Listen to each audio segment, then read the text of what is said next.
Hi guys! Welcome back to my channel. Ayan, may nakapansin na parang nagsiselos or nakasimangot itong si Dustin sa likod ni na Will, Ashley at ni Bianca. Kasi ang katabi ngayon ni Bianca sa pagsayaw ay si Will at si Dustin sa likod lang nila.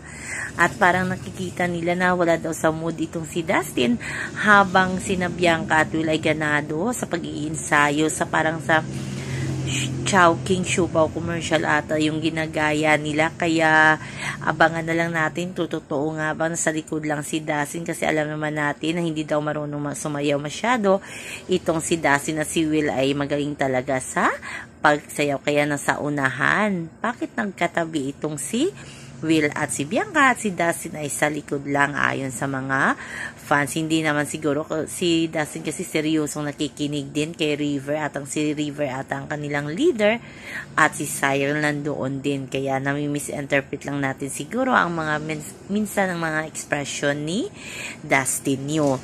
Sa kabilang banda guys, natatawa itong si Dustin nung nakaraan kay Bianca, kasi habang kakasiyahan sila ay sinabi ni Bianca, wait lang, naiihi ako, at parang napahalakak itong si Dustin, at sinabi ni Dustin, ano daw? Ayan, parang wala talaga silang malisya talaga itong si Bianca, hindi na nahihiya kahit ano na lang sasabihin, at natatawa na lamang si Dustin kay Bianca. O diba, ang ganda talaga ng relationship ng Doka nga, sabi ni Bianca Umali.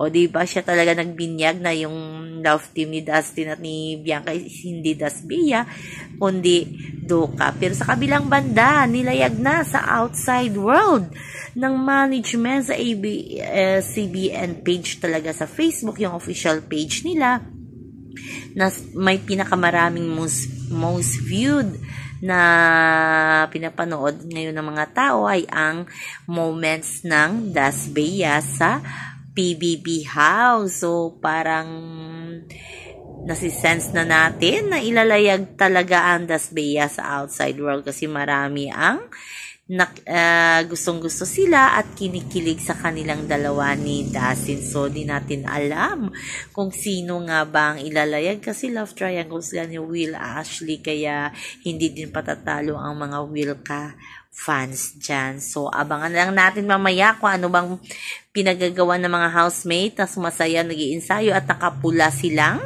lahat. So yun lang po guys ang ating update sa ngayon. Hanggang sa muli, bye bye. Always remember, wag po tayong magpaka-stress. Please like, share, subscribe my channel para ma-update kayo sa mga bagong upload. Bye bye.